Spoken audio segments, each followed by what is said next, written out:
This episode is supported by Clear Protein. And I've got to say, this one really surprised me.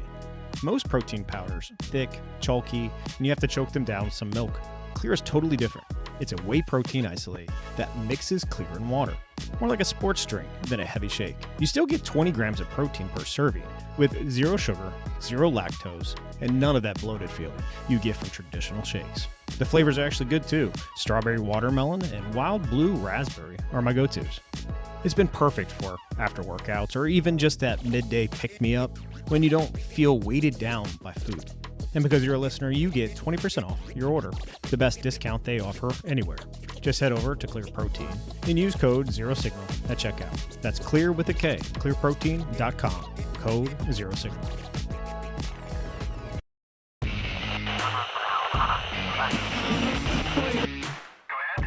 You're tuned into Zero Signal, a show about what they won't say and what you're probably already thinking. No fluff, no filters, no bullshit. Let's crack it open. At this time, I'm going to ask you to fasten your seatbelts. So tonight, I think we have a pretty interesting topic at hand. I know I went down some pretty deep rabbit holes with this one, but have you ever noticed how the biggest mysteries on Earth don't really seem to happen in the open? They tend to happen underground or under the ocean. I feel like everything happens underground. Are you talking about secret bunkers, hidden bases, Area 51 kind of stuff? Yeah, pretty close, man. I'm talking about Cern. It's a 16.6 mile ring that is a 12-foot wide tunnel buried 330 feet under the ground. That's roughly the length of a football field, and it's under the French-Swiss border. Thousands of international scientists from all over the world go there to study and research. Pretty cool fact that I discovered is that the magnets that kind of power the particles is colder than outer space. It's roughly only 1.9 degrees above absolute zero, which is mind-boggling to think about. And if you ask the internet, it's just not a place that they're studying physics. It's a place that they're messing with the paranormal, the metaphysical, and some even say the occult. Yeah, I've done a lot of good research on CERN. There's a lot of interesting things going on there. And really, depending on who you ask, CERN is either unlocking the secrets of the universe or perhaps unlocking something that we were really never supposed to see.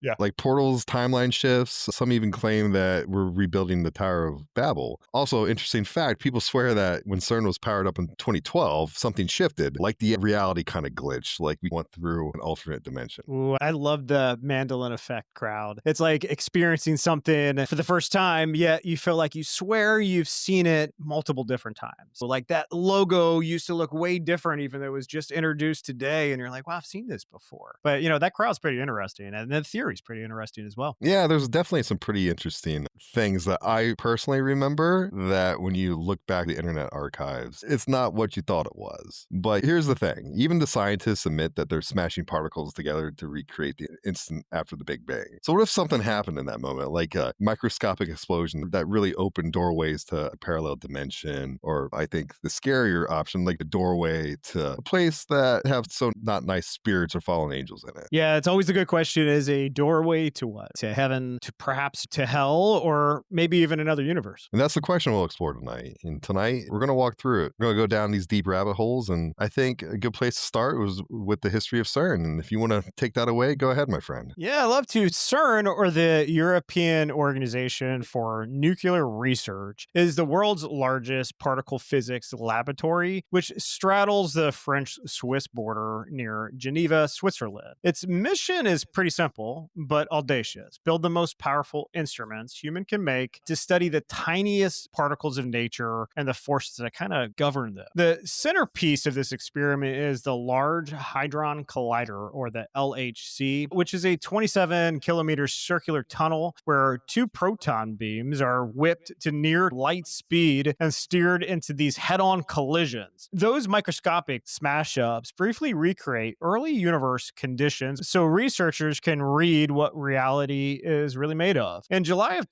2022, the LHC began their Run 3, raising the collision energy to a world record of 13.6 tera-electron volts, essentially making the collider a brighter flashlight into the subatomic world. Think of the LHC like a racetrack, underground, and the detectors, Atlas, CMS, Alice, LHCb, like stadium-sized cameras that surround collision points and take millions of pictures per second. The machine is kept colder than deep space. Magnets operate at 1.2 Ks using this superfluid helium and feeds on an accelerator chain that preps the beam. It's an industrial scale orchestra of cryogenics, magnets, vacuum systems, and timing electronics that are all synchronized into the billionth of a second. Cern is also a global computing enterprise. Every second of data can fill libraries. So analysis rides on the worldwide LHC computing grid, a federation of more than 170 data centers across 42 countries, offering roughly 1.4 million cores and about 1.5 exabytes of distributed storage. That global backbone lets thousands of scientists to log in from their home institutions to sift collisions for new particles, rare decays, or subtle deviations from the standard model. And historically, CERN pioneered how we share information. In 1989, Tim Berners-Lee proposed the World Wide Web there. The first website went live from CERN soon after that event occurred. When we look at the quick history milestones, so CERN was born in 1954 out of the post-war ideal Science for Peace. 12 European states signed on to rebuild basic science together, pulling budgets and their super brain powers into this neutral hub near Geneva, Switzerland. From the start, the lab's cultural blended open collaboration with these engineering moonshots, really setting the tone for the all mega projects that followed. The earlier accelerator era moved fast. PS established CERN as a machine building powerhouse, or really a super proton. In the late 1970s, enabled proton antiproton collisions, which produced the W and Z's and bosons, or the carriers of the weak force, announced in 1983 and later recognized with the 1984 Nobel Peace Prize. Those discoveries proved CERN could not only build record machines, but also deliver practical physics. From 1989 to 2000, the LEP, or the Large Electron Position Collider, wrapped around the same 27-kilometer tunnel we use today. And maybe I'll stop there because I'm nerding out, right, about all this science coming from Amazon. So what's your take? Yeah, man, I'm interested in these particle colliders.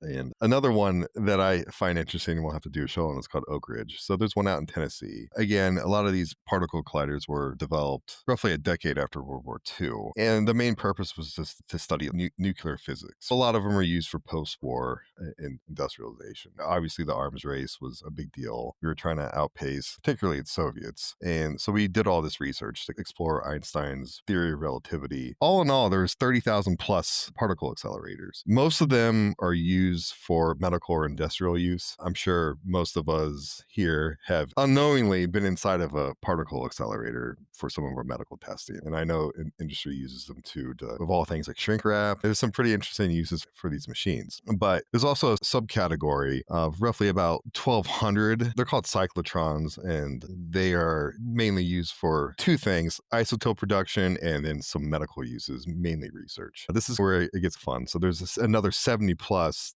large cyclotrons that are used for research and light sources. So these are specifically used for science and other type of technological applications. So these all kind of fall underneath the particle accelerator class. There's actually only 7 operational particle colliders, and CERN is one of them. And I wanted to know if there's more being built, but China is building one that's going to end up being 100 kilometers and is supposed to be in use sometime in the next 2 to 4 years. That one's almost 4 times the size of the one out in Switzerland. And the future circular collider is essentially an upgrade to CERN. So eventually that 27 kilometer loop they're going to expand it up to 91 kilometers. And Japan has one in the works, and the United States also has one in the works, but that one's still pretty far off. Yeah, it's some scary stuff. And I know CERN is actually increasing their scope and they got some things planned for the future that maybe we'll get into a little bit later. You also mentioned something about Oak Ridge that took me back a few years. One of my very good friends at Amazon at the time, he actually came from Oak Ridge. He was part of the law enforcement arm of some of the nuclear stuff in the federal government and got some inside peeks there. A bit awesome person taking our show. Unfortunately, just a couple of years ago, he passed away from brain cancer. So I don't know if it was something related to being around all this stuff, but it can be super scary. And we're talking about smashing particles together and studying the outcomes. A lot of that time reminds me of the atom bomb and what are we going to blow up if they do something wrong? But inevitably, across the forums, TikTok and YouTube and Reddit and all these alternate reality communities, CERN becomes really the anchor point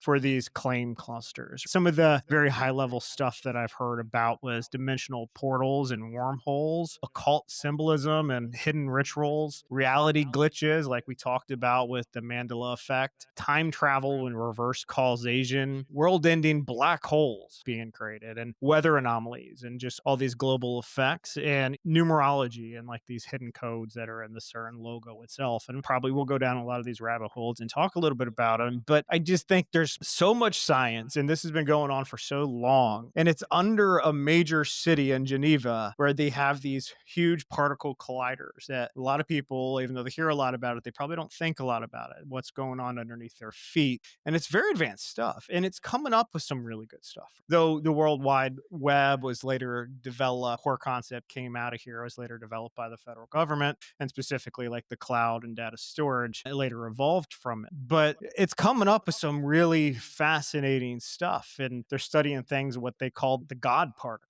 the foundations of humanity. And it makes me go back what you're talking about at the very beginning of this episode was perhaps are we building another Tower of Babel? And the big takeaway of that is God's going to break it down and cause confusion. And a lot of the time with the misinformation that's coming out on the internet is confusion of the people. So perhaps it's also leading into this another fall of Babel. Yeah, you mentioned it earlier. The one thing that kind of I didn't know, I was a little bit ignorant on CERN as to the actual organization and the early life of this particle collider. For whatever reason, I thought it was something relatively new in the past decade and a half. But like you said, they were founded in I think you said 54. But the thing that kind of blew my mind is I didn't realize that they're the one that created the World Wide Web. And I thought that was pretty interesting. Yeah, so inventor Sir Tim Berners-Lee, a British scientist working at CERN, he helped create the World Wide Web, and his ultimate goal was to help CERN researchers share documents easily across different computers and networks. He came up with the HTML, the HTTP, the URL, and the first web server and browser. And in 1993, he released the web's code to the public free of charge, ensuring that it would become a universal system rather than a commercial product. And I know mostly the government and the military kind of laid the base for the internet, but CERN and Sir Tim Berners-Lee actually made the rail cars that kind of travel on the back of the network. So I thought that was pretty cool. Yeah, it's super fascinating, the things that they're coming up with. And this is the stuff we're learning about 50 years later, that they've done these really fantastic research that has helped in some senses, perhaps hurt in others, greater society as how we consume information. But it also leads to misinformation. And a lot of times, even though a lot of people may be speaking the same language, but perhaps we're not, I could be talking about a conspiracy theory and somebody else calling me a Looney Tune because I've done a different research. And it exists. And I think we'll get into it in future episodes, but like the dead internet theory and how much is reality out there versus you talking to bots and is being fake and driven by the media and driven by people that want to influence you to purchase something or believe a certain way or to vote a certain way. It can be all really interesting stuff. So we talked about the science behind CERN, that conspiracy equal map that has evolved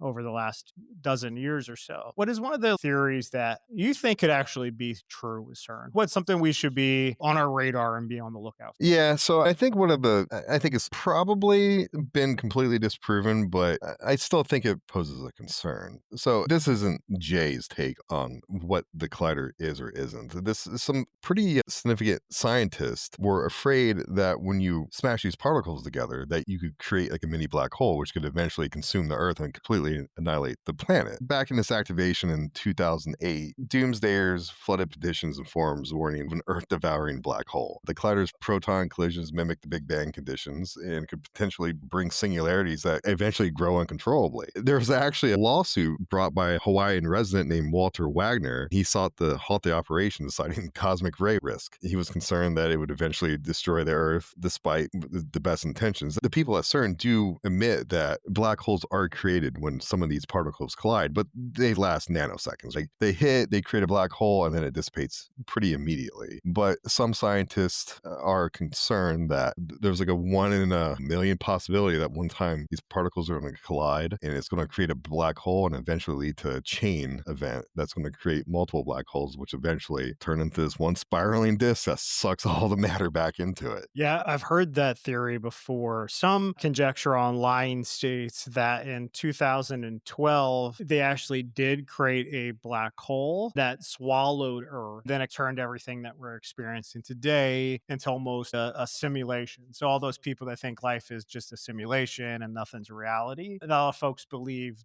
that is why it occurred. I think ultimately we're talking about portals and parallel realities and really the Mandela Effect that has some association there. I think in the world of CERN lore, no story has really spread further or perhaps even inspired more fascination than the portal theory. It's this ideal that the Large Hadron Collider doesn't merely study the universe, it punctures it. According to this narrative, when the collider's proton beams smash together at near light speed, they create this microscopic ruptures in the fabric of our reality. You would call them maybe temporary gateways or mirror dimensions. Believers say these tears might explain the strange collective memory phenomenon known as the Mandela Effect, in which large groups of people recall events that never officially happened. The name comes from countless individuals who swore Nelson Mandela died in prison in the 1980s, even though he was released, became president of South Africa, and lived until 2013. For those who subscribe to the portal theory, the explanation is simple. CERN opened the wrong door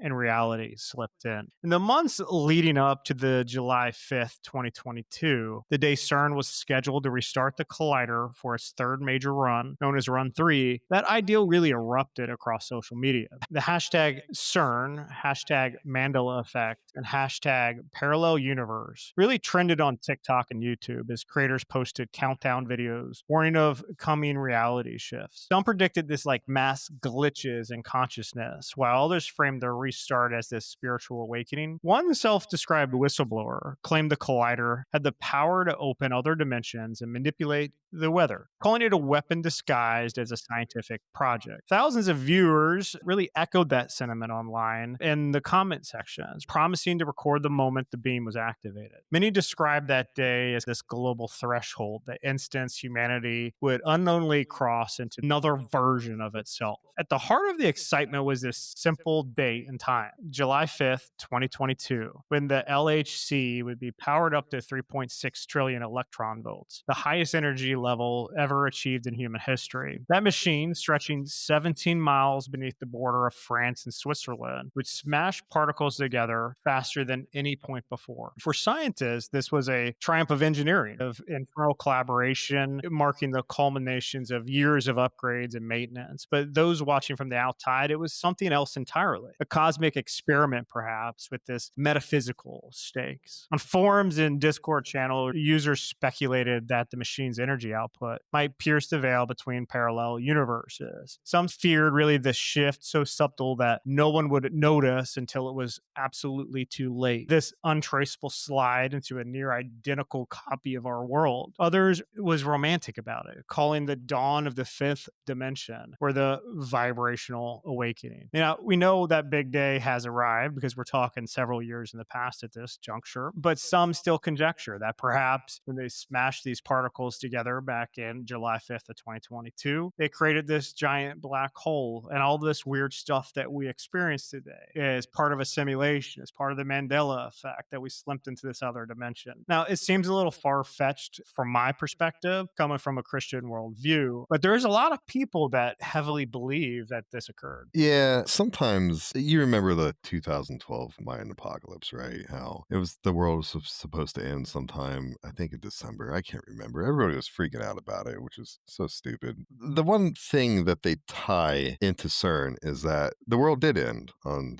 December, whatever, 2012. And it ended, and CERN transported us to a different reality. So in that transportation to a different, I don't know, string timeline, that some of these Mandela Effect things we remember because we're from our timeline. But since we live in a different timeline, those of us that shifted with it remember things differently. And dude, I want to play a Mandela Effect game with you, and the audience can play along too. So some of these you may know, some of these you may not. But as a kid, do you remember it as the Berenstain Bears or the Bernstein Bears? I remember it as the Berenstain Bears. Correct. I do too. But apparently it is not. It's the Berenstain Bears. I remember it just like you do, with an E and not an A. That one's weird. And we can debunk some of this stuff, but I too remember it as the Berenstain Bears. So do you remember the Fruit of the Loom cornucopia? Like, you remember the underwear stuff we used to get? Yeah. Do you remember like the fruit cornucopia as this logo? Yeah, wasn't it like grapes or something? I don't remember exactly. I feel like it was like grapes and apples or something along those lines. Yeah. According to the internet, it never was. It never had a cornucopia. It looks like a horn thing that has like fruits and apples, and you just named off a bunch of them. That apparently is not the case. And I would have bet all my money that was the logo. And I don't know. Another one is called Shazam. I don't think we ever watched that movie, but do you remember who was supposed to be in that movie? And when you said Shazam, I was thinking about the music recording app I used to steal music for.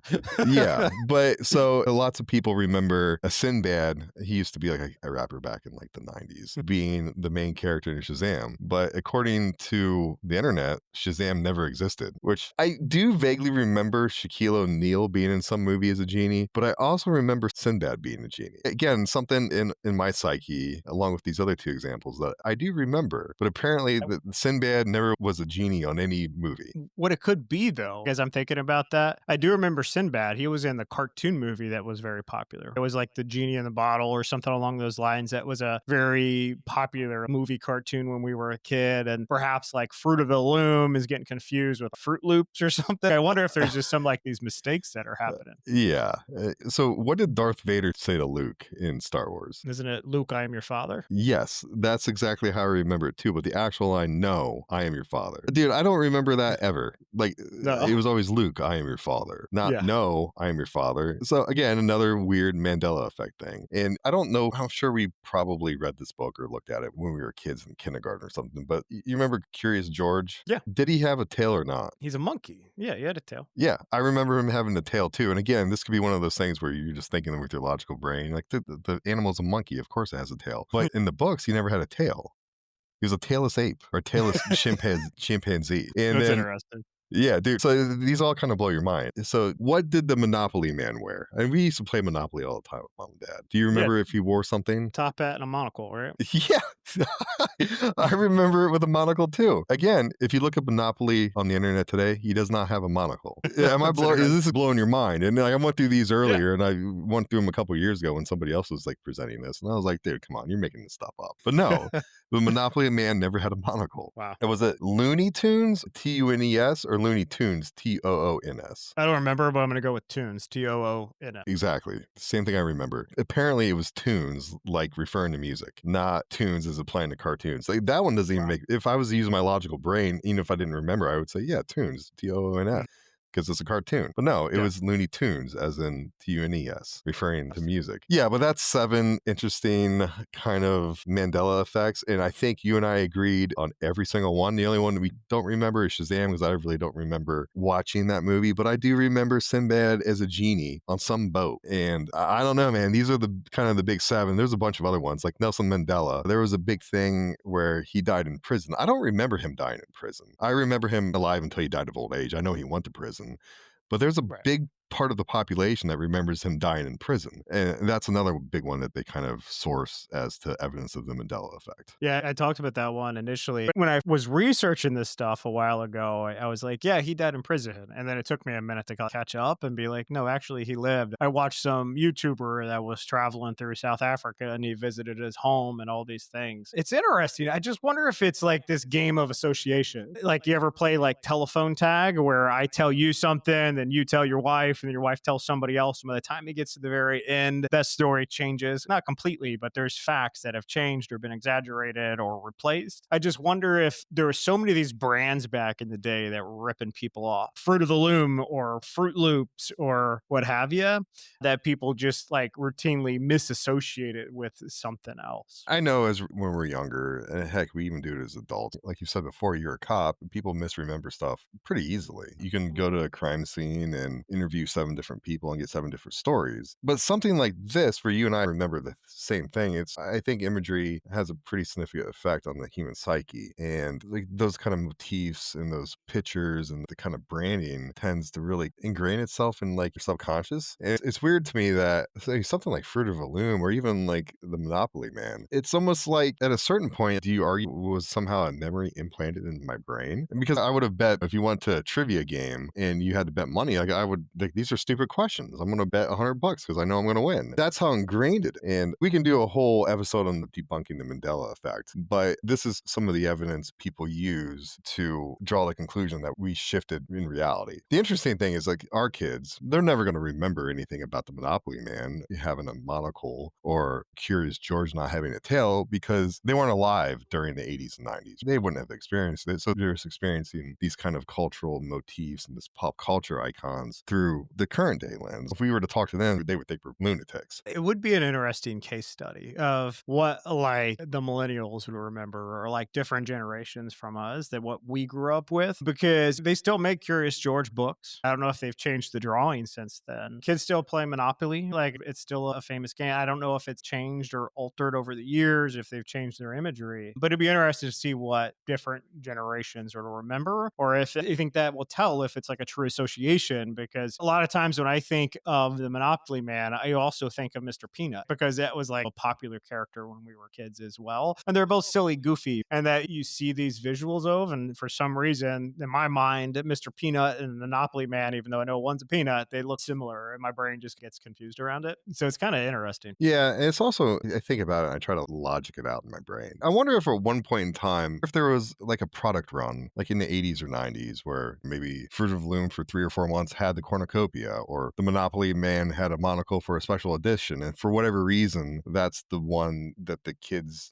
i.e. you and me and the people in our generation remember. It's also interesting that, because I don't remember Nelson Mandela died in prison, but that apparently happened in like the early to mid 80s. So I wouldn't have been cognitively developed to remember anything going on, let alone some guy dying. But people older than us seem to remember him dying in prison during the 80s. You and I wouldn't remember that because, again, like I said, we weren't aware. We were children and our memories really hadn't formed. Yeah, it's crazy stuff, man. It really is. And memory's so fallible. And what you latch on to, there's groups of people sitting around studying people as a culture and how can they use things to their competitive advantage. When I think about memory, when I used to train law enforcement officers and new recruits, we used to come into the police academy while they're all doing like a test or whatever, like they're focused on something else. And I would throw on a ski mask and I would come through the back doors of this large auditorium. I would throw a flashbang down the aisle and it would explode. And I would have a gun. I would shoot it twice. I would grab one of my buddies, right? One of the other instructors, take them hostage and roll out. And then everybody would stop. And they've seen this flashbang go off. They've seen these blank rounds go off. And they're like in this state of shock because they were so focused on whatever the presenter was teaching them. And then when you stop and say, what do you remember? Like the description of what I was wearing, my clothing, what I had on my face, what firearm I was carrying was consistently different across the group of everybody that was standing there and witnessed the event. And it shows you how fragile memory is, in my opinion. Like, it's a perfect case study because people are going to remember different things. Now, if I was launching a new business that nobody knew about, but I wanted you to know about it, would I use characteristics of other successful brands to influence your purchasing decision? I absolutely would, because nobody knows me yet. I want to latch on to something that's already successful and have my own little spin on it before I branch out and do my own thing. But I want to pull some of their target audience away from them until I can develop it. It gives me that competitive, like, startup time for that brand. So I definitely think there are. And then there's a lot of smart people that all they do is dedicate their time and energy to studying markets and people and buying decisions. I think of Amazon. Obviously, they make all their money. Most people don't know this, but they make all their money in Amazon Web Services. The entire time I worked there, they actually lost money in the marketplace when it came to the stuff that most people know it for, of buying products. But all of their research went in for you to actually buy their product, not what they were selling, but get you on target and send you a coupon if you don't click right away and influence that buying decision. They focused on moments when you were most likely influenced, late at night, or when you're surfing online, or when you're tired and you can't fall asleep. They would start collecting that metadata to influence your buying decision. They would sell you any junk you want to buy, but they found the right time, place to do it. And it just shows you how easily we're persuaded. And if the right people step in your mind, like what they can make you remember, what they make you can believe. You know, that story is even told in the Bible when the false prophets come along, that they're going to influence people that I am God. And truly not. You're going to have to know the Bible to know that this person is Antichrist and not God, but you're going to be led astray. And they says a lot of people will be. And I think that shows how easily we can be convinced and changed, influenced. Yeah, I don't know, man. So sometimes I think about like Nelson Mandela, something like that. And this is, now we're going down crazy rabbit holes here. And I don't necessarily believe this, but I'm just going to pose a plausible explanation because he was a fairly well-known figure and he was in jail for his beliefs and what he stood for. What if he did die in the 80s and the news article came out and they decided we had to replace him with somebody who looks like him so he can continue his message, and was convince people that he didn't die, you're misremembering this, and this other guy can play out whatever legacy or whatever his role was in order to keep people calm. The other stuff, you can even look at the internet now. The internet today is so much different than the internet was even 10 years ago. You can go through and scrub whatever you want off the internet. You can inject stuff in the internet. So if most people get their information now from the World Wide Web. So if you want to have people question themselves or question news articles or question history, it doesn't take a whole lot of effort, especially with AI these days, to go back in and re-edit everything to have people see things the way you want them to see it. With the AI bot army, like, I think most of our collective unconscious anymore is no longer in books. It's no longer in telling stories by the fireside or communing with our friends and family and learning history and knowledge that way. It's going to your computer, your phone, typing something in to the search engine, and it spits out whatever it spits out, and most people are going to believe it without referencing their memory banks or referencing living sources or referencing even books at this point. So I guess there's a couple walkarounds with that. I just think the scary thing is, especially with these bots, we're seeing it now and we talk about it often, these bots can create videos that are getting so good. I think within the next year or two, we're not going to be able to tell the difference if it's a human, if it's AI generated, if it's a bot. It's just getting wild. You can rewrite all of history just with your advanced AI. Yeah, it reminds me of these Reddit forums that I spend time on. And if people can string sentences together, people just assume it's AI. A lot of people always say, oh, thanks ChatGPT for writing this article for me. And it's, no, I actually wrote it. I have an advanced degree. I'm well educated. I don't write it 2 seconds on my phone. I try to put a nice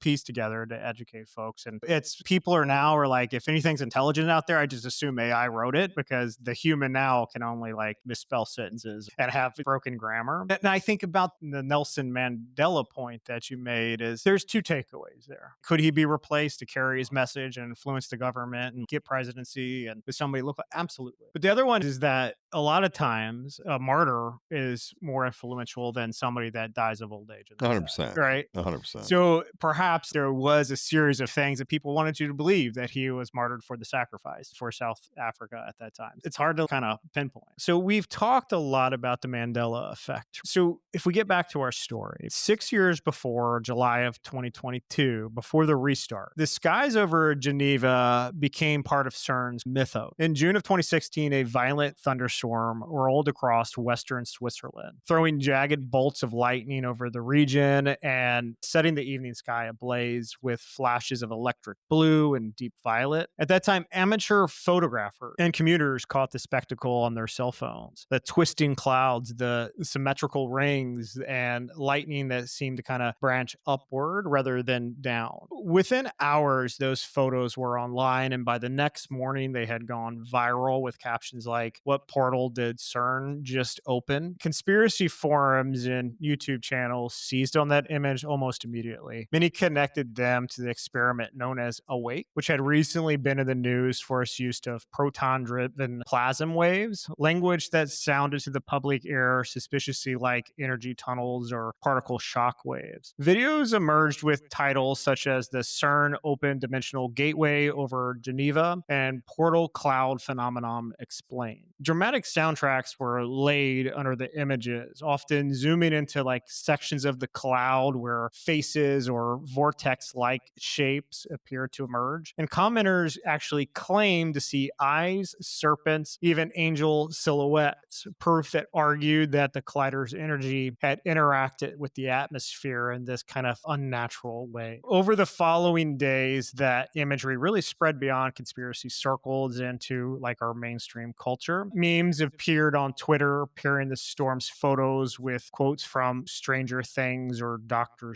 Who. Facebook groups titled CERN Watch and Portal projects sprung up overnight, each with thousands of members sharing screenshots of this event. A lot of them are saying that this thin veil between the worlds was really exposed. Some users even claim that the storm had appeared directly over the LHC's buried tunnel, and others swore the locals in Geneva reported hearing low rumbles or feeling this odd electromagnetic pulse through the sky. For many believers, that storm really became like this perfect symbol, nature self reacting to human interference with this kind of fundamental forces of the universe. To this day, that portal cloud remains one of the most enduring pieces of visual evidence of that CERN conspiracy culture. And a lot of connect them back to like they were seeing this portal being created or this black hole developing almost because they never seen anything like this. They were seeing sky lightning. And I even saw sky lightning on a New York Post article that my wife shared with me today. And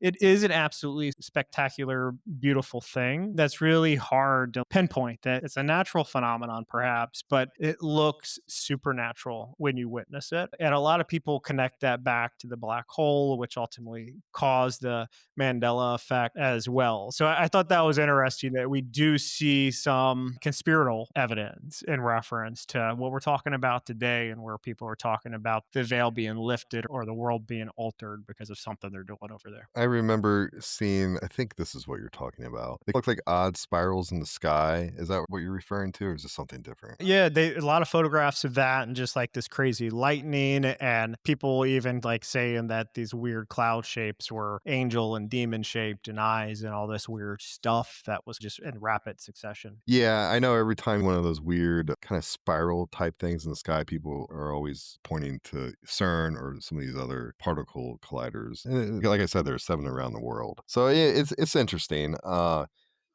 Again, I didn't do a ton of research into that. I think there are some possible explanations for that. A lot of people actually blame Elon Musk and his rockets for that type of stuff. I know there was one launch of a rocket that when it cleared the atmosphere, it did leave some sort of crazy looking, oddly symmetrical spiral in the sky, which to me doesn't make a lot of sense that it would have some sort of symmetry to it. It almost kind of looked like an imprint in the sky that took hours to dissipate. Like nature, I know nature can form stuff in symmetrical patterns, but you really don't see symmetry in the atmosphere because of the winds and the shearing. So I think that explanation as to what that could be is not something man-made in terms of rocketry leaving that imprint. I definitely think it could be man-made in terms of some sort of energy being shot into the sky. Yeah. But another interesting theory that I ran across, and I don't think this one gets too crazy, but you ever hear the time traveler sabotage theory? It's an interesting, like philosophical kind of speculative idea. It's not as scientifically accepted, but scientists did reference it in a paper. And the long kind of story short, I don't want to bore you with the scientific paper and read it, so I'll just summarize it. So the Large Hadron Hadron Collider experienced a ton of delays, a ton of hiccups, a ton of glitches during its early commissioning. And for example, in 2008, the collider had a significant malfunction in a certain sector due to magnet failure. And these two scientists named Nielsen and I'm going to butcher his name, but Neomiya wrote a theoretical paper suggesting that if people in the future didn't want a Higgs producing event to happen, then the probability of it actually working would be seriously decreased. So essentially what their paper proposed, and again, this is a scientific paper, it works on the theory of relativity and time travel. So again, what it's suggesting is that someone in the future sees that a certain experiment will have catastrophic consequences, that something or someone from the future might do something to sabotage it in the past. So it's called the time traveler sabotage. So essentially, boiling it down, it's saying that if someone has a time travel machine in the future, whenever we activate it now or a large collider and they pick up some of these energy disturbances, they can go back and purposely sabotage the experiment if it's not time for us to have it. I don't buy into that theory. I think it's theoretically fun to think about. But again, now the collider works, so I don't know what happened between 2008 and 2025 because apparently people from the future stopped coming back. Actually, time travel is really connected to a lot of the theories that are floating around it. Have you heard the connection between 3i Atlas and time travel and obviously the HCL? I heard some crazy remote viewer spew some story about 3i Atlas and how he communicated with the people on board, essentially telling him that, yeah, we're nice and we're coming there for peaceful reasons. I think remote viewing is a bunch of hogwash too, but go ahead and tell me your story. Yeah, I agree with you. So just to backtrack a little bit for our listeners, when the astronomers spotted this object racing across the southern sky in July of 25, they named it 3i Atlas, the third confirmed interstellar visitor en route to our solar system. To the scientific community, it was obviously a comet and another messenger from the deep unknown, kind of offering a chance to study the material forged around another star. But beyond those observations, the name really set off this tremor in collective imaginations. The word Atlas instantly connected this cosmic wanderer to another place that already carried that mythic weight, the tunnels beneath Geneva, where Cern's Atlas detector hums in the darkness, really studying collisions so violent they mimic the birth of the universe. Two instruments, worlds apart, suddenly shared a name, and in the language of modern myth, that was enough to really spark the fire online. In conspiracy circles, the coincidence became a revelation. The Atlas telescope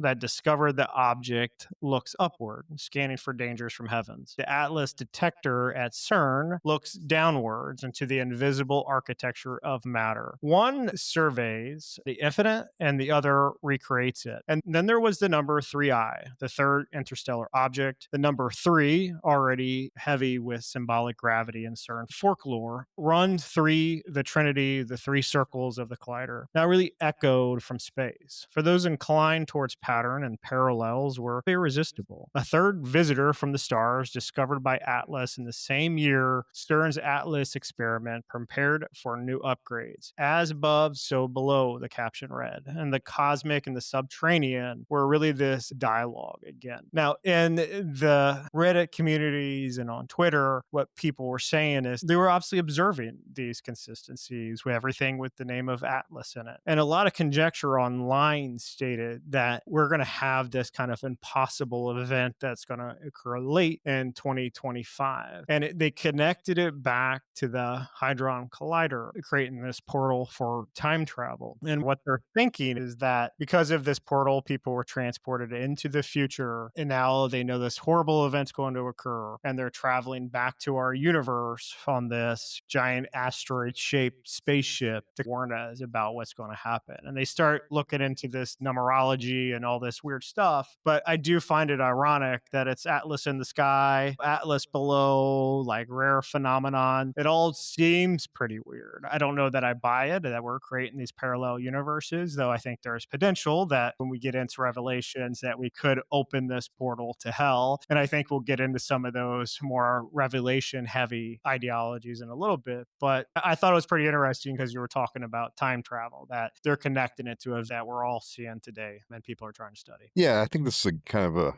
good transition into some of the occult aspects of CERN. So I don't know if you saw the human sacrifice video that they did. They claim it was a prank, but the backstory is and it very well could be a prank. I'm not trying to make a mountain out of a molehill here. But of course, if somebody posts a video of some sort of human sacrifice ritual, what are you going to say? You're going to admit to it? But I'll have to try to find it so we can put it in the show notes. But it's an interesting watch. And prank or not, it's still a little bizarre that somebody would, of all places, choose a large international organization to do a prank video. And let's just say it is a prank. What are they trying to communicate with that? Are they trying to go viral, and are they trying to send a message, real or not real? It seems like a weird way to communicate, regardless of the validity of the video. Have you had a chance to check that one? I did. I remember Cern screaming unauthorized prank that occurred on our grounds. What I find interesting is when this occurred, it occurred in 2016. And if we backtrack a little bit, that was that storm I was talking about. It occurred the same year where everybody was taking pictures of it. I wonder if those two events are linked up. I think they even admit it, and correct me if I'm wrong, but I think they even admit it. The prank did occur on Cern grounds where they were filming this video. Yep. Which I find really odd because of the amount of security clearances that you have to be filming stuff and posting it online. That's going to the extreme. And not that I've seen the full video, I've only seen clips of it, but I wonder if some people could potentially go to jail for it, right? Because they're posting classified information for the public to see. So with that in count, I wonder what's really going on there. And I think the bigger thing is, have you heard that they have the Shiva statue there? Yeah, and that whole ceremony is freaky, bro. Have you seen that video? It's mind-blowing. Even before really that viral sacrifice video, that presence of the bronze Shiva statue on CERN's main campus had really already become this lightning rod of speculation. The statue stands just outside one of the main research buildings, and it's nearly 7 feet tall, encircled by a ring of flame, depicting Shiva mid-dance in the eternal cycle of creation and destruction. To visitors, it's a striking piece of art, and to the global online audience that already viewed CERN with suspicion, it really became something else entirely. The statue's timing and location made it ripe for misinterpretation. After all, here we are, the world's most powerful machine for probing the origins of the universe, and standing before it, the god who dances symbolizes the end and rebirth of all existence. Officially, the statue was presented to CERN in 24 as a gift from India, recognizing like the decades of scientific collaboration. And a plaque nearby describes Shiva's dance as a metaphor of rhythmic interplay of matter and energy, the same forces physicists study inside the collider. But the conspiracy communities and that poetic comparison reads as a confession. They argue that CERN's research invokes Shiva's dance, not as a metaphor, but as this ritual, performing acts of creation and destruction through these high energy collisions. And in their retelling, Shiva is not simply a cultural symbol. He's the patron deity of this secret order of physicists, attempting really to rewrite the universe's blueprint. But the symbolism doesn't really end with the statue. Have you seen the CERN logo itself? Yeah, it looks like it's 666. Exactly. It has becoming this reoccurring fixation in these narratives. It composes of these overlapping circular lines, which represent accelerator rings and beam paths. And the design was meant to be this simple technical motif, yet online, many claim to see something darker within its curves, and I do too, right? These 6-shaped swirls that, when viewed in a certain way, resemble 666 and the biblical number of the beast. And these YouTube breakdowns that I watched, the overly red circles and the arrows in the logo, insisting that it designs and encodes really this allegiance to the occult or the demonic forces. The ideal that an organization devoted to unlocking the secrets of the universe would embed in this apocalyptic numerology and emblem feels to many believers like deliberate symbolism hidden in plain sight. I think even the names of CERN experiments are really woven in that mythic tapestry. tapestry as well. So, first point, I think it's bizarre that in a Christianized nation of Switzerland and France, the collider goes through both countries, that you choose to use a paganistic occult deity of the Hindus, which I've lost count. I think they have millions of gods. So they choose the god of creation and destruction as their, I mean, I don't want to call it their mascot, but it may as well be if it's sitting in the front of your building.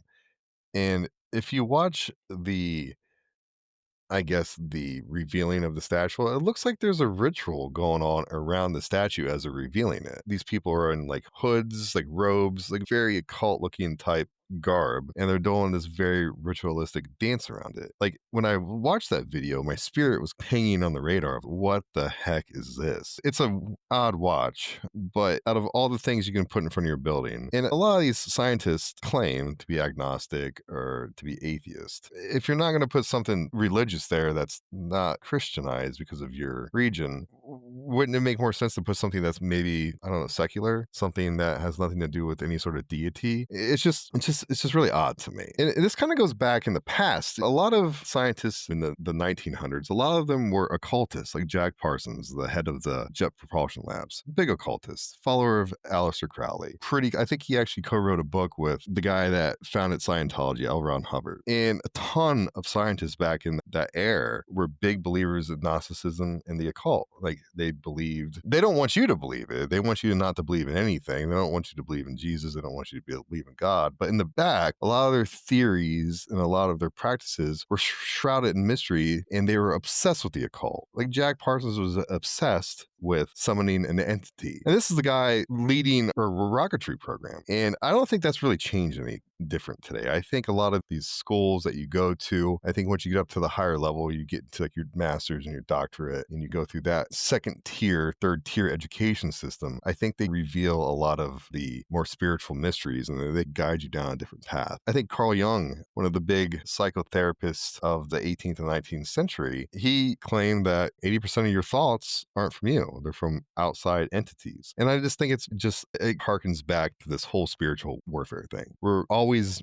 under the influence of something. Our visual spectrum, I think, only picks up like 0.35%. I could get that number wrong, of the actual electromagnetic spectrum. That's 99 point whatever percent of stuff we can't even see, because we as humans we live on such a narrow band of not only sight but sound and even what we can experience outside of us. But these guys a lot of these scientists are big into the occult, and they deep dive in these mysteries because I think part of it is they want power, and part of it they really want the knowledge. And I think the deeper you get into physics, the more it proves God's existence. It proves how the universe was formed. And now there was a time, especially when we were growing up, if scientists believed in God, it was a one-off kind of outlier. Now, 99.9% of them believe in God. They debate who it is and what it is. But the consensus is that this creation that we live in could not have happened by accident. What, the giant statue of Jezebel standing in front of the UN, where a lot of people call it the New World Order, where I believe they have 57 member states or 57 countries that set before it don't set right with you. It feels a little odd.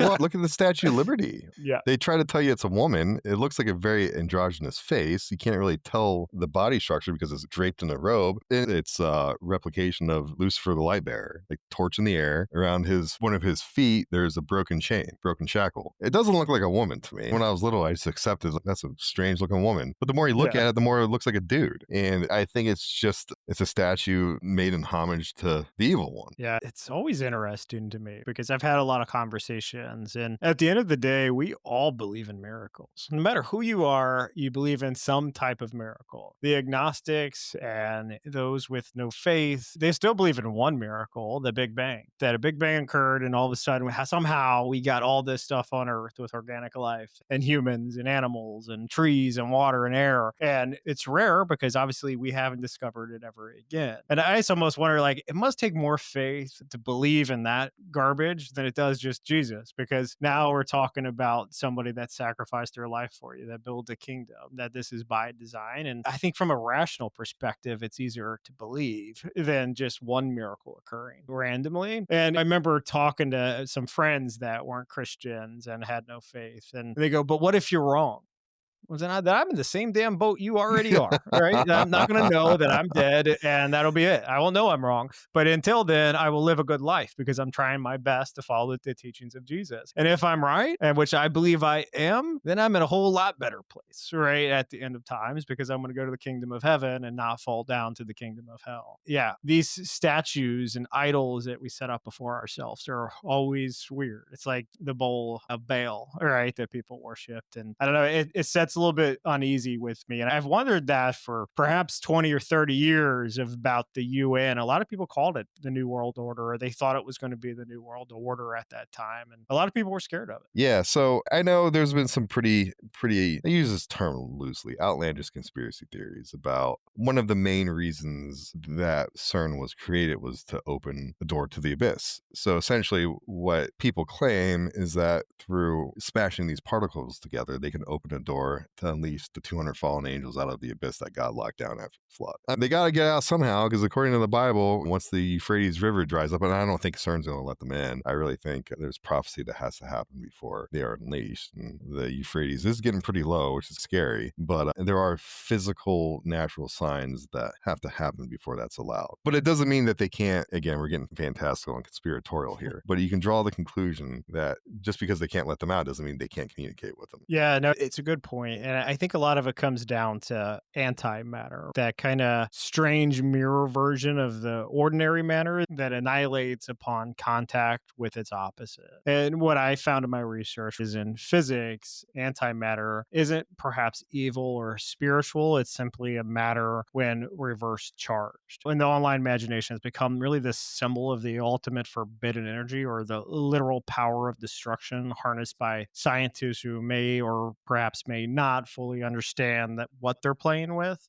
For many believers, that antimatter is the dark fuel of CERN, proof that the organization is really experimenting with forces capable of rewriting the laws of creation itself. The real world basis for this legend traces back to the anti-proton deaccelerator at CERN, a facility that creates these and studies these small quantities of antimatter. In 2010, researchers from the Alpha collaboration achieved a milestone by trapping this anti-hydrogen atoms for the first time and really holding them in these magnetic cages long enough to study their properties. And for physicists, this was really a groundbreaking achievement, opening the door to deeper understanding to why the universe contains more matter than antimatter. But for people like perhaps us, that announcement sounded like the unveiling of a weapon or a ritual tool. They're storing antimatter underground. One popular blog that I found was stated like, why would anyone need to store annihilation unless they intended to use it? And you started seeing a lot of this antimatter stuff pop up in the broader CERN myths.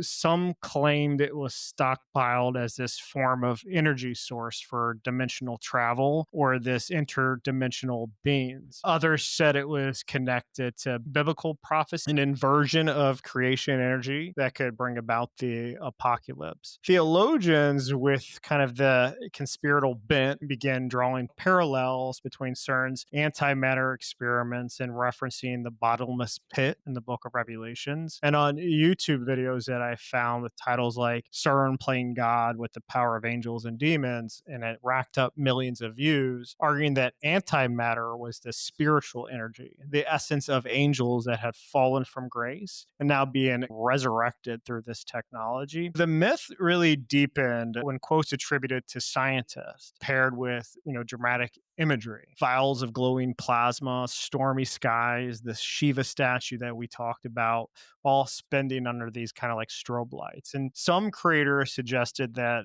antimatter could affect consciousness, erasing the boundary between the physical and the spiritual realms. Others tied it to the ideal of the soul harvesting, claiming CERN's collisions really released this burst of energy capable of distorting the human psyche. Even mainstream science outlets, when describing antimatter's potential couldn't really help but sound poetic. Antimatter, after all, is the opposite of everything that we know today. Pure energy trapped in perfect symmetry, waiting to meet its mirror and vanish in light. By 2015, that myth had really merged with these older apocalyptic narratives. A now famous viral post claimed that Cern has created a drop of antimatter so powerful it could destroy the planet if it escaped. In reality, the amount produced in Cern is really small, but that didn't really matter when we start talking about stories and the fantastical. I think what makes this strand of Cern legend so compelling is that it blurs the boundaries between fact and symbolism. And antimatter is real. It does annihilate matter on contact. It is stored, studied, and manipulated at Cern. That kind of leap from laboratory truth to this fear is a very short one in my mind. And the language of annihilation writes its own myth. And in Cern narrative, antimatter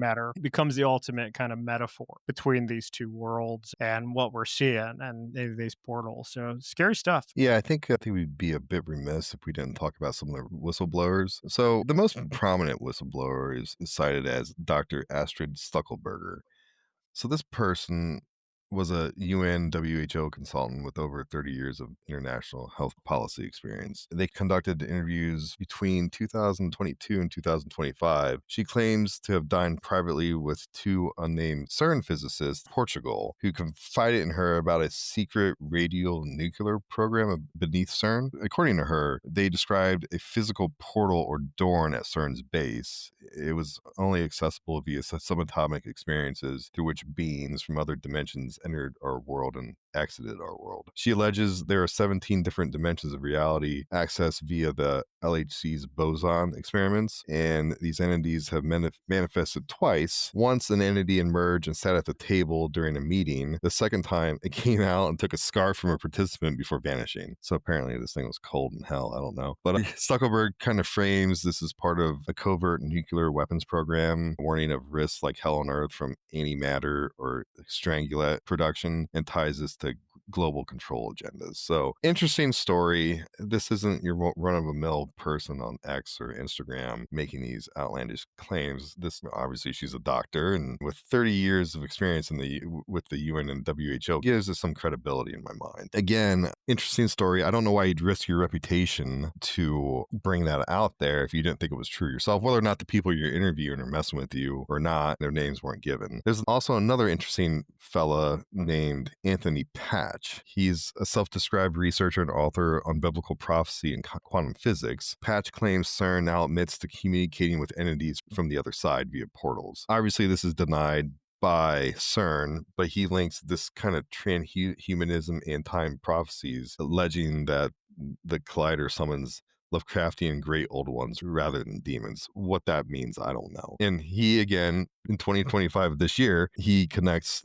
this to 3i Atlas, suggesting portals facilitate contact with the occupants. Some other interesting claims from Anthony is that he claims to have analyzed several leaked CERN documents and spoke with several unnamed physicists within CERN, alleging that they purposely create these stable portals for these interdimensional entities to contact and have conversations with. He claims the portal weakens the dimensional barrier, allowing these entities to influence human affairs via electromagnetic anomalies. Again, he linked CERN with 3i Atlas, claiming experiments contacted the occupants, essentially implying that not only are they talking to someone in a different dimension, these great old ones, quote unquote, but they can also use CERN as a kind of a conduit for non-terrestrial intelligence, aka aliens. And he also cited the Shiva statue as ritual symbolism and hidden data in public logs showing anomalous oscillations matching ancient text. Again, like I said, that ritual with the unveiling of the statue was bizarre, and I got a bad feeling from it, but that's anecdotal.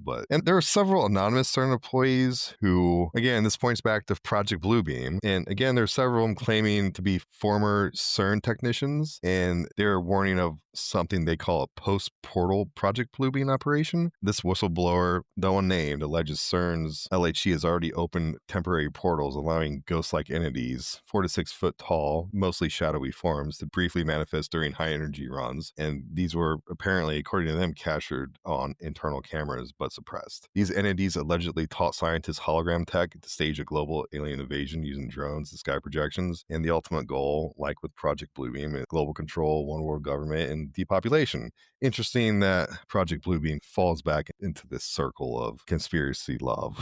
But When I hear the great old ones, I think the verse was in Genesis, but somebody'd have to fact check me on it. But it was the heroes of renown. I remember hearing that in the Bible. And what are the heroes of renown? Like they briefly touched on it and they were eventually destroyed in the flood. But what they were talking about was the Nephilim. And it reminds me of perhaps what the great old ones are, is these kind of historic demons that the world encountered. yeah, but I think the definition of a demon is an actual dead Nephilim. So I'm not real sure. I guess if you're a dead Nephilim, you're not going to be like, yo, I'm a demon. You're going to be like, yeah, I'm a great mighty warrior from pre-flood. But going back to this anonymous Cern employee, so the portals were stabilized in 2022 with entities emerging as plasma orbs that interacted with equipment. And there's a claim by this anonymous source that these people take data cables, or these entities take data cables. What you need with a data cable is an orb. I don't know. Again, strange stuff. And I think there's there's a couple more that are pretty interesting. I'll just touch on them quick. In early 2025, so this year, an anonymous CERN physicist claimed that the superproton synchrotron captured a mysterious 4D entity during a March 2024 experiment, described as a ghost particle disturbance, an invisible four-dimensional structure influencing proton paths. The story kind of evolved into a whistleblower tale of an actual interdimensional being briefly trapped in the collider. Reports allege these entities cause equipment malfunctions before dissipating, with footage showing like this anomalous shadow figures on the monitors. The claim was that this entity was a higher dimensional being from one of the 17 subatomic realms, not a particle, entering via the LHC link portals and mimicking human forms. This kind of ties back to Stuckelberg's dimensional list, the 17 subatomic realms. I don't know if this person's like trying to piggyback on her alleged interviews as secondhand proof, but one viral kind of video I found quotes a leaked memo and non-local consciousness interference. These kind of leaks are coming out in the past few years. And the last one I want to talk about is a fellow named Sergio Bertolucci. Sergio was CERN's former director of research from 2009 to 2016. He made a statement saying something may come through a dimensional gateway or doorway opened by the LHC. Conspiracy amplifiers claim that he was a reluctant whistleblower revealing entity risk, alleging post-retirement leaks about portals summoning demons or other ET forms during the 2012 run. He claims that the LHC creates microscopic black holes as portals to extra dimensions where entities, plasma intelligence could emerge and sit at the table, which that goes back to echoing what Stuckelberg said. Bertolucci allegedly warned of uncontrolled visitors and private memos suppressed until 2024 declassification. I didn't pull the document, but if this is true, if there is declassified documentations warning of uncontrolled visitors, that's pretty significant proof, considering that this guy was the director of research from 2009 to 2016. So whatever is happening there, whether or not they're doing it purposely or not, there seems to be some sort of unrealized effect that they're having on the world around us. So I'm curious, and I didn't catch the name, but I think it was a female scientist that worked there for 30 years. Or No, 30 years yeah, of she research there? she worked for the UN and the WHO, but Gotcha. she interviewed some of the former CERN employees. Gotcha. And it's something about the demon set at the stable or stole a scarf or what have you. Did Yeah. she mention what it looked like? So again, I didn't read her document per se. I read the recap. At least I found the recap in my research. I think that they are described as like shadowy figures, like almost, I want to say dark translucent, like they look like a shadow person. That's the best way I can think of to explain it. Gotcha. That's interesting. Now, tonight we talked a lot about scary things, time travel, the Mandela Effect, portals, perhaps connections to revelations. And we heard some really interesting stories about what people experienced there as well. But I also think it's important to look ahead. And when we look ahead, what we see is bigger rings and obviously bigger stories. Even as the Large Hadron Collider continues its long run of discovery, discovery, CERN's ambitions are already pushing beyond its current limits. The next great dream, the Future Circular Collider, or the FCC, looms on the horizon. A proposed 100-kilometer ring that would dwarf the existing 27-kilometer LHC today. If approved, and it sounds like it will be, it would become the largest scientific instrument ever built by humanity, designed first to study the Higgs boson with unprecedented precision, and later to smash protons together, energies up to 100 TeV, which I've never seen this abbreviation before in my research, but I can it tell is you what it is abbreviated. if you want me to. Yeah, what is it? So it's called tera electron volts. So essentially, it's just a unit of energy in particle physics. So they break that down in layman's terms. So it's a unit of energy equal to 1/trillionth of an electron volt. So particle accelerators like the LHC use TeV to measure the energy of colliding particles. So to you and me, it doesn't really mean much, but it's the higher the number, the more energy that they're sending these particles around. Gotcha. Yeah, thanks for that explanation. And they're saying energy's up to 100 of these, which is nearly 7 times what the LHC can achieve today. To the scientific community, this represents the next logical step in the quest to understand dark matter, the origins of mass, and the unification of forces. But to the world of people like us, it may be the next chapter in this unfolding cosmic drama that we're seeing before our eyes today. Plans for the FCC are still in development, but the numbers alone inspire awe. It's an estimated cost in the tens of billions of dollars, a construction timeline stretching toward the late 2030s, and a buried ring so vast it would encircle the entire city of Geneva. For supporters, it's a vision of progress, a successor to the collider that proved humanity could recreate conditions similar to those a fraction of a second after the Big Bang. For critics, it's a machine that feels almost mythic in its audacity. Every time CERN announces another upgrade or future concept, people start talking of larger portals, global rituals, and new dimensional thresholds. And in those online narratives, the bigger the ring, the bigger the risk. I think what's striking is how science and myth really move in parallel with this topic. When CERN publishes feasibility studies and engineering designs, content creators release their own interpretations of what it may impact. Digital prophecies and countdown predictions start to kind of flood online forums, and the official slides talk about superconducting magnets and energy efficiency. And the mythic versions speak of gateways, sigils, and the world brink for transformation. But ultimately, I think we don't know what we don't know. The scientists have their theory, but there is some world possible impact that we could see from these significant changes that will likely occur when these experiments kick off. And what I'm seeing with it, it's going to be so big, and the discoveries may be so vast. It may be like discovering the atom bomb all over again, because when you start smashing things together at accelerated energy forces, we also don't know how big of a bang there's going to be and what destruction is going to follow. There's potential for our sun to go dark, for our seas to boil. Who knows? But I do think it can be some pretty scary stuff. And it connects a lot to what people fear today when it comes to the government can control earthquakes, that they can manipulate the weather, that they can do all of these things and perhaps be really tragic weapons as well. Yeah, it's scary stuff. Is that what you think the CERN is? Is that your conclusion? It's for me, this is a really tricky topic. And I think for once, I almost feel out of my depth. Obviously, I've done a lot of research. I am a science guy in a way. I know how to program things. I understand people. There's a lot of things I do understand. And there's a lot with CERN that I just don't. I think there's a lot of risk when you look at the world from a biblical worldview. There are some concerns. And my concerns start with the statues of Shiva, of these unauthorized pranks that occur at CERN that are showing human sacrifices, to all of this weirdness that surrounds it. I think CERN, I don't know, man. I think it could be for good, and I think it could be for bad. And it lies with the people whose hands God has turned it over to ultimately to make these discoveries. But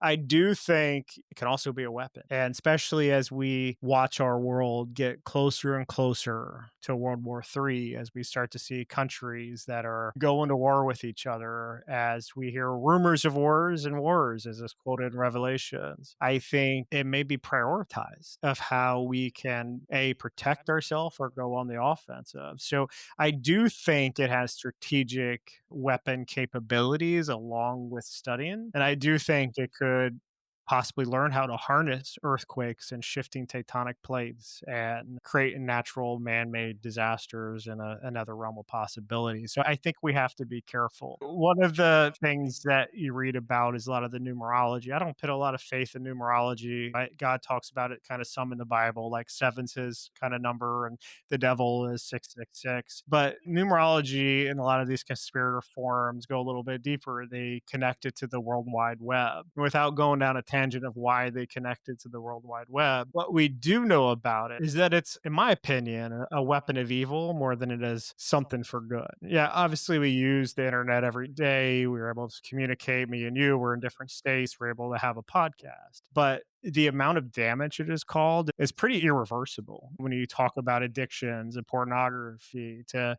you can find anything you want on the World Wide Web. And we know about that discovery very well. And I see that as a really bad thing. So I'm not seeing good things come out of CERN. I don't really need to know about matter and antimatter, but it sounds scary and it sounds like building blocks of creation and destruction, which I'm not sure we should be dabbling in anyways. And when you start connecting the wrong people to CERN and you're starting to see this 666 and they're prioritizing all the bad things, I think only bad things can come from it. So I don't know if I would want my taxes to go pay for CERN to dig into all this evil.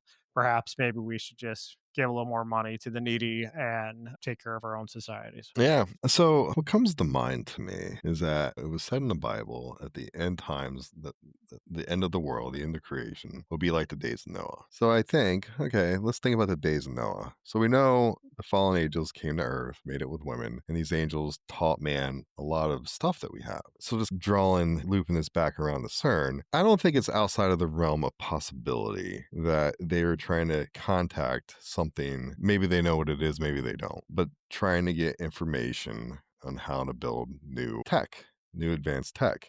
I think there's enough evidence with some of these other scientists back in the 1900s, their obsession with the occult, their obsession with trying to summon entities, all for the sole purpose of getting knowledge. Like, with knowledge comes power. And for me, with the Shiva statue, with that, what I call a ritual during its unveiling, there's a lot of occult out there around this place.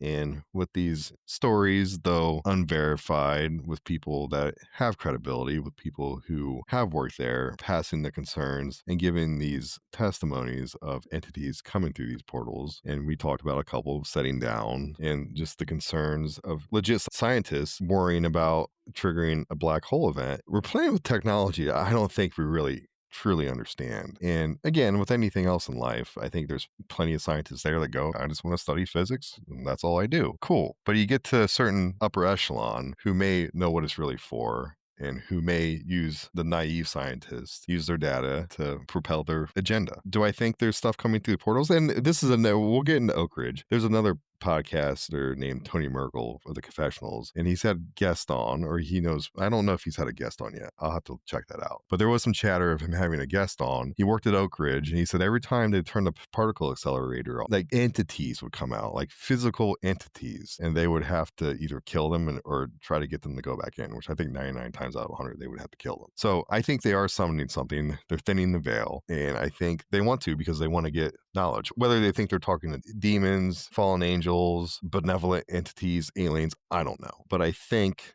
that they know how to thin that veil and are trying to get information. Yeah, it's a circle back to where we started tonight. It's the Christian reading of modern science mythic narrative. In my mind, really, CERN stands as the 21st century Tower of Babel, a monument to mankind's relentless climb towards the divine, and that ancient story told in Genesis 11 that speaks of people united by one language and one ambition to build a tower that reaches heaven. heaven, and God, so displeased by their arrogance, scatters them and confuses their tongues. And thousands of years later, that story really feels reborn in steel. A dream of climbing heaven now recast as descent into creating the atom and antimatter and all these things we were talking about tonight. I think, as you said, as we're getting closer to the divine and thinning that veil, kind of reminds me of the story of Babel. And then you wonder, maybe they build it big enough and God says no more, and a big boom happens and it's all said and done. Yeah, dude, we'll have to do a deep dive on the Nimrod and the Tower of Babel. Yeah, it's a good story. All right, so what do you want to leave our audience with tonight as we close it out? Yeah, man, same thing every week. It's been a long episode, so I'll keep it short and sweet. Jesus love you. We love you. I love you, brother. That's it. Nice. Yeah. Remember discernment. Remember to question things. And that's what we're doing here. We're testing the reality. So we're trying to uncover the facts. We're not just buying the mainstream narrative where people want you to believe or think or act a certain way. Remember to have discernment. And more importantly for us, remember to like, subscribe, and follow. And until next time, we are Zero Signal. We're out. We've hit the 0 hour. That's a wrap on this week's transmission. New episodes drop weekly, so stay tuned and don't miss the next signal. Follow, subscribe, and spread the word. You've been listening to Zero Signal. We're out.